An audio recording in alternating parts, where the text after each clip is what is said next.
Up draft beer systems. And I am here today to solve a problem for you. But I need my clicker first.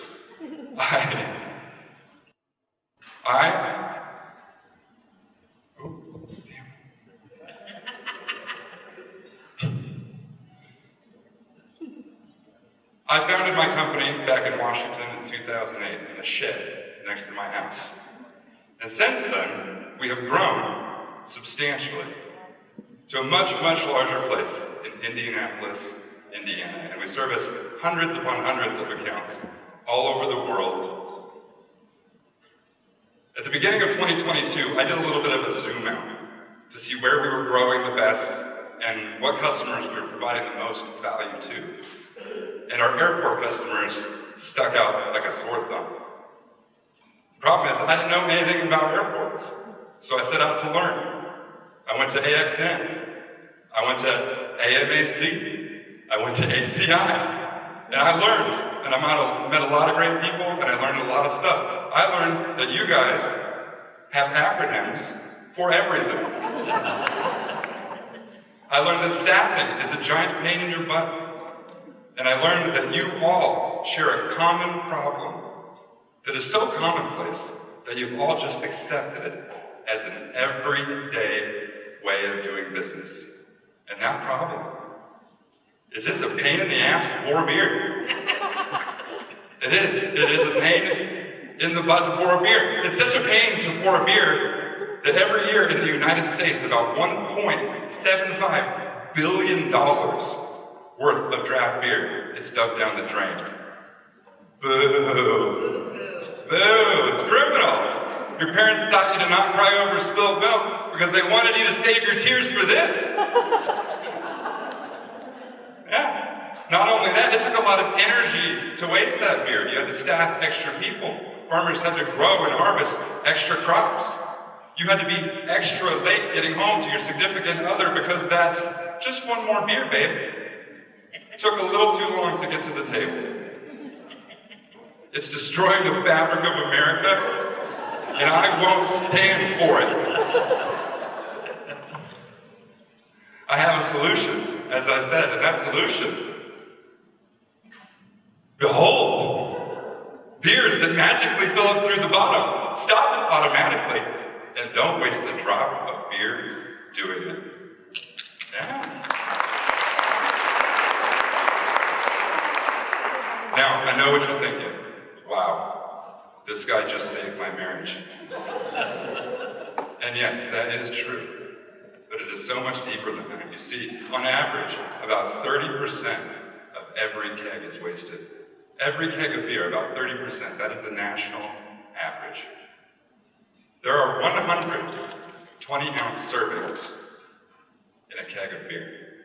That means if you sold 70,000 beers last year, you dumped out 30,000 servings of draft beer to accomplish it. If you charge a measly $6 per beer, that means $180,000 went down the drain with it. Like I said, criminal. Now, waste savings is the first thing you see when you see a bottoms-up beer dispenser, and it is a huge benefit, but it is far from the biggest benefit. The biggest benefit is that it is hands-free.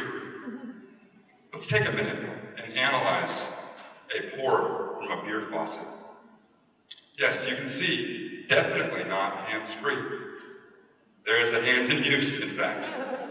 And that hand, I bet, wishes it could do anything else right now. I bet it wishes it could get to a drink. I bet it wishes it could tend to a customer, but it can't. It is handcuffed to that faucet, a slave to that faucet. Now, let's do a little comparison. This is the same beer in the same location. This is actually the Sam Adams bar before and after in Atlanta on Concourse B.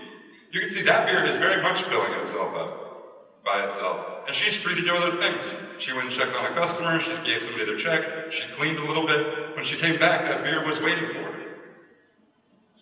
It takes about 12 seconds to pour beer on a good day from a faucet. 12 seconds. If you sold 70,000 servings of draft beer, as a lot of you do, that means that over the course of a year, you had a bartender standing in one spot doing nothing but pouring beer for 233 hours. Now, I don't know as much about your business as you do, but I bet if you freed up a bartender for 233 hours a year, you would sell a lot more. In fact, I think the end result would look a little something like this. Now, I'm out of time, and I have just scratched the surface of this titanic, sinking iceberg of an opportunity. So I have prepared some questions for the panel. You can clap.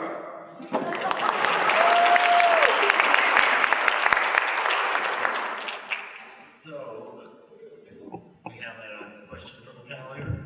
For the love of God, how do I give you money? Yeah! Just come by the booth. I'll give you an ACH form right there. These are really great questions, but I was curious for an existing operator who already has the old system, how expensive is it for them to convert over? It sounds like they need special glassware. Yeah, our systems are actually very expensive, but it has never taken a customer longer than a year to recoup it, and in most airport instances, it is as little as 3 months. So one line costs about $3,000. That's an average. It swings around, but about $3,000 of flavor. Are there any brands of beer that are not available for the technology? All brands of beer can be dispensed through our technology. And I didn't finish answering your question. You don't have to buy special glasses. You get to buy special glasses. Because what makes the glass work is a little magnet in the bottom of the cup. It breaks the seal. You have to come by the booth, booth 608, check it out. But you can do stuff on that magnet, like fun facts, or we do a fortune cookie set, we do all kinds of fun magnets. You can also do some fun ones of your own. But what that does, it incentivizes the person to take the magnet, but also incentivizes them to buy more beer. And you've got two things that you're doing in an airport. You've got two types of traveler. You've got a person that is in a hurry, and you've got a person that is stuck there. And we can entertain the one that is stuck there, and we can get the one that's in a hurry in and out in a hurry. Is there additional infrastructure required in order to be able to use this service model versus a traditional keg? It is. The infrastructure is almost identical to a faucet-based draft beer system, with the difference that ours is juiced up a little bit. With a faucet-based system, you can really only pour one beer at a time. With a bottoms-up system, you can pour as many beers at a time that you have valves available to do. So you need a back-end system that's a little bit more robust, that can supply the CO2 a little faster and pump the volume of beer that can be made available to the bartenders. I have a quick question. Thank you for the company is 2008. How has the technology evolved to 2023? It doesn't break down on people anymore. No, it's evolved substantially. So we started in a garage. We started in a shed, we moved to a two-car garage, we moved to a barn where we had a mouse problem.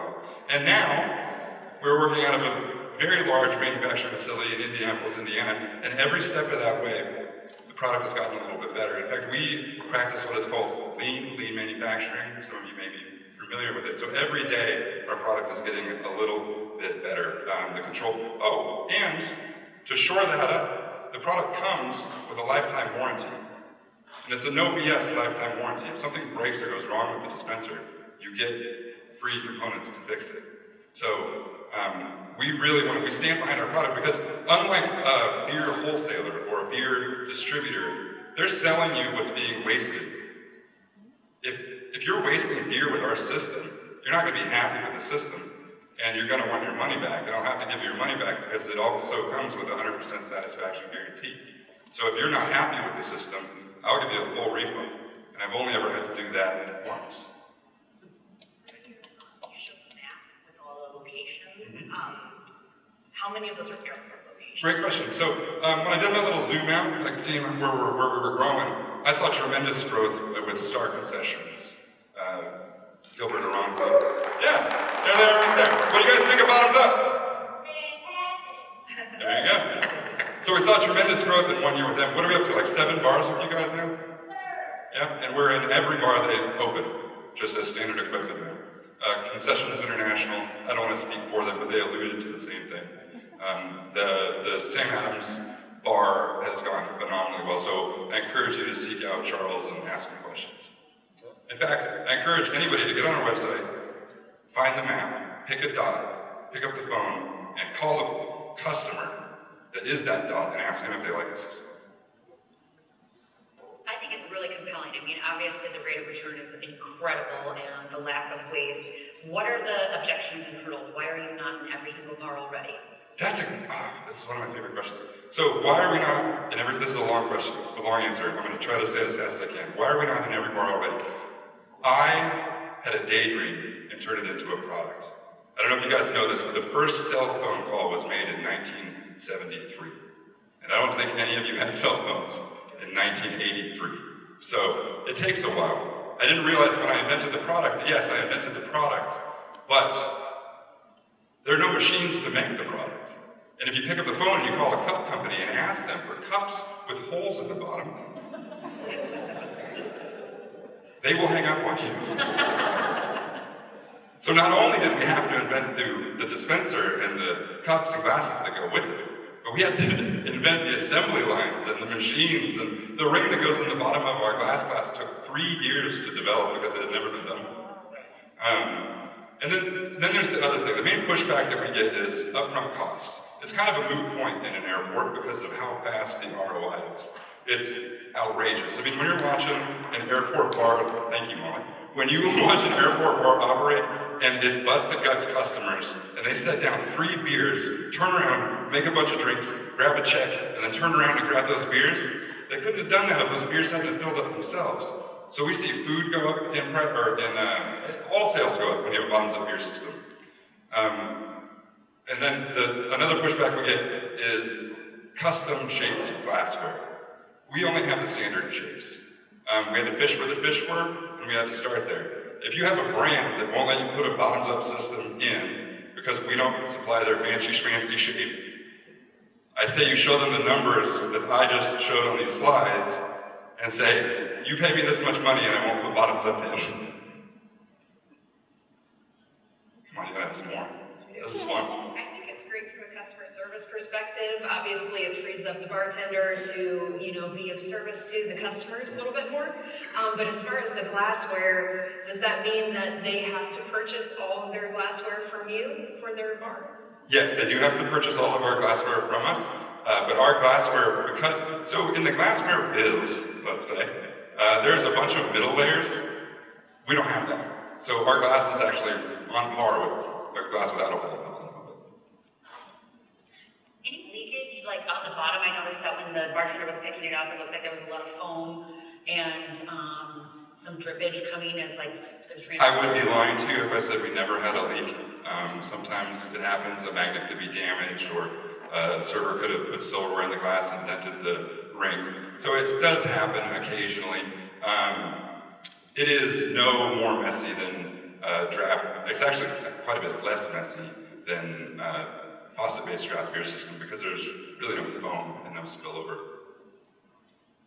I bet customers are happy because it seems like they get more beer per pint. They get a lot more beer per pint. If you watch if you watch them again, the first person got handed a glass that was, I had a third of the glass was foam, and then the bottoms up. Oh, here's another fun thing. So keg yield, right? I can't stand up here and say bottoms up provides over 100% keg yield because you'd be like, how do you do that? But I'm going to stand up here and say bottoms up can provide over 100% keg yield because that little tiny, a 16-ounce glass doesn't hold 16 ounces. It holds just under 16 ounces, and the thing fills up so perfectly that over the course of a whole keg, you end up with 100 extra ounces because the glasses can't be filled to the top. So your keg yield is phenomenal. What about servicing? Is there an issue with being able to find servicing to clean the lines? Is there anything particular about your equipment that makes it difficult for a standard keg company to? The systems are actually easier to clean than faucet-based systems for a line cleaner. We have had hurdles in which line cleaners have been intimidated by the equipment. We've overcome that with we have a bunch of tech support videos. Our tech support line, you can call it 24/7 and somebody will answer and get right back to you. But there's nothing we haven't been able to overcome, and draft beer techs are scared of lights. So once you get them over that fear of the lights, they really come around. So the map of all the dots is truly impressive. Share with us the growth that the company has undergone. And then my question is, what are the barriers of entry for competition?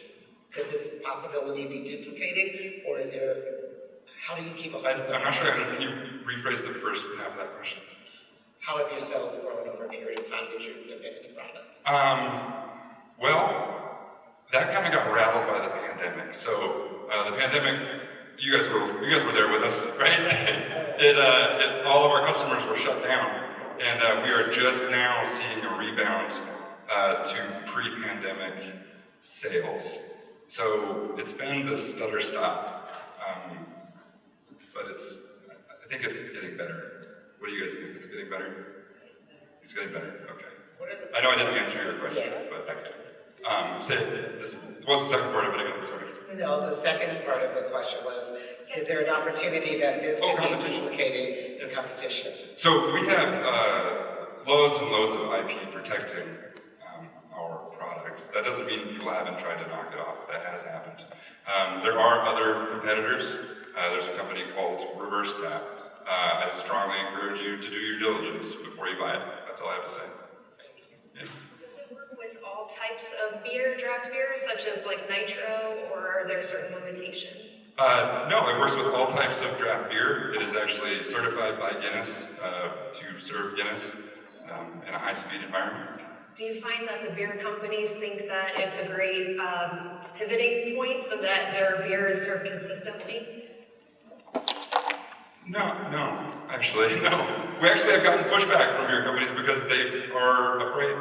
They're afraid they won't sell as much beer, which is weird, but I get it, right? What actually ends up happening is beer sales go up right around 30%, and you actually end up having to buy about 10% more beer. I know that didn't all math out, but it's close to the right promise. I think we have time for one more question. Heck yeah, I got a good one. Anything else? What's your favorite beer to drink? What is my favorite beer to drink? My favorite beer to drink is Busch Light. No kidding. Didn't see that coming. Didn't see that coming, did you?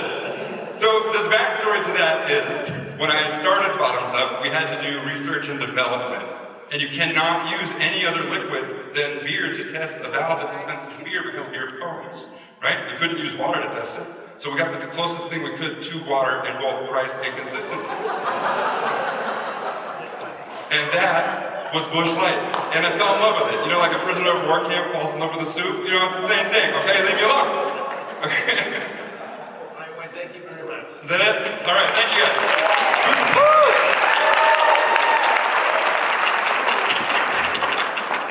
Josh, can you install one of those in my kitchen? Yes.